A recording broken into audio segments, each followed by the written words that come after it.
माँ के आंसू। राधा बहन का इकलौता बेटा अमेरिका में रहता था।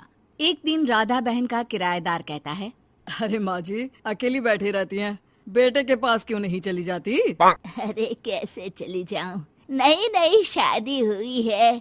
अभी तो थोड़ा बहू के साथ समय बिताएगा, तभी तो दोनों के बीच समझ बढ़ेगी ना। अरे कैसी बात कर रही हैं माँ जी, समझ बढ़ाने के लिए 5 साल काफी होते हैं। 5 साल की शादी को कोई नई शादी नहीं कहता। हाँ वो तो है। आया था पिछले साल उसका फोन, पूछ रहा था कैसी हो, पर अब तो काफी साल हो गए, कोई फोन भी नहीं आता। तभी फोन की बेल बजती है। लो 100 साल की उम्र है, आ गया मेरे मयंक का फोन। अच्छा कैसे पता कि ये फोन उसी का है? अरे कैसे पता नहीं चलेगा, माँ हूँ मैं। अरे रहने दो माँ जी, 1 साल से जिसका फोन नहीं आएगा वो अब क्या करेगा? होता भी वही है, फोन पर मयंक है। कैसी हो माँ?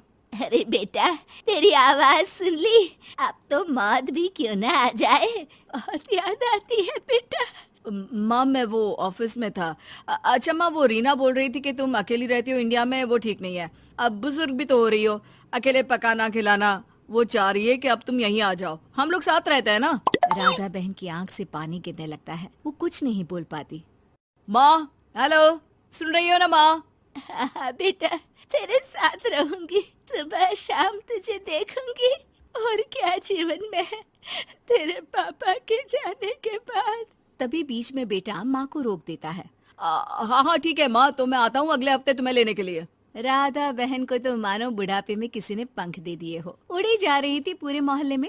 अरे वो मयंक आ रहा है, अब तो अमेरिका जा रही हूँ मैं, वहीं रहूंगी।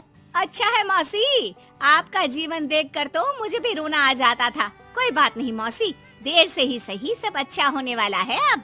राधा बहन दौड़ दौड़ कर सामान ला रही थी। अरे इतना सामान तो 2 साल में भी कभी नहीं खरीदा जो 2 दिन में लिए जा रही हो मौसी। अरे बेटा आ रहा है ना अमेरिका से। अच्छा, तो पकवान बनाने की तैयारी चल रही है?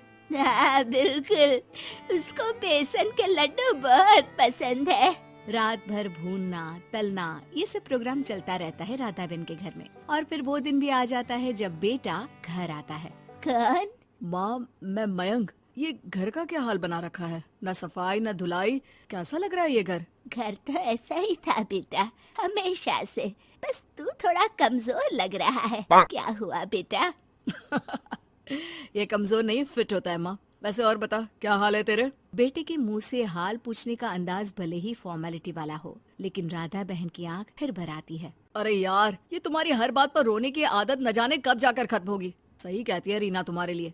रीना बहू क्या कहती है मेरे लिए? यही के बस यही एक आदत है तुम्हारी माँ की, इमोशनल ब्लैकमेल। अरे यार अब इसमें रोने की क्या बात है? ना कुछ नहीं, बहुत दिन बाद तो घर आया ना तो क्या रोएगी? हाँ क्यों?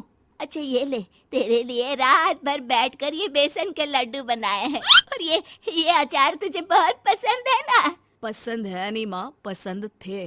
अब तो फिटनेस के लिए ये सारी फालतू चीजें मैं खाता भी नहीं हूँ। ये फालतू चीजें खाकर ही तो तू बड़ा हुआ है बेटा। अब रहने दे माँ, क्या क्या खिलाकर बड़ा किया है, मुंह मत खुलवा। कौन देशी घी में शक्कर डालकर पराठे के साथ खाता है? वो तो तुझे पसंद थे ना बेटा, तभी तो बनाती थी, नहीं बनाती थी तो रोता था तू। अरे तो रोने देती ना माँ, अब सारी समस्या उसी खाने से है शरीर में। वो तो भला हो रीना का, जो हेल्दी डाइट देकर सब मेंटेन कर रही है। राधा बहन बेटे की आने की खुशी में इतनी दीवानी थी कि उसे बेटे के बात का अंदाज और लहजा समझ में नहीं आ रहा था। अच्छा रुक, पालक वाली दाल बना देती हूँ। रहने दे माँ, मैं होटल से ऑर्डर कर देता हूँ। इतने साल बाद होटल का खाना, माँ के खाने की याद नहीं आती थी। अरे माँ फिर इमोशनल डायलॉग, प्लीज माँ। अच्छा सुन, बहुत कम वक्त है हम लोगों के पास, जल्दी जल्दी सारी पैकिंग कर ले। और हाँ, इस घर को बेचना होगा। कैसी बात कर रहा है? तेरे पापा और मैंने एक एक पाई जोड़कर इस मकान को बनाया था। हाँ पर तो जा रही है ना, फिर कौन मेंटेन करेगा? कैसे क्या होगा माँ, मैं तो अब इंडिया आऊंगा भी नहीं। बेटा तो सो जाता है, लेकिन माँ घर का एक एक कोना घूम घूम कर देखती है।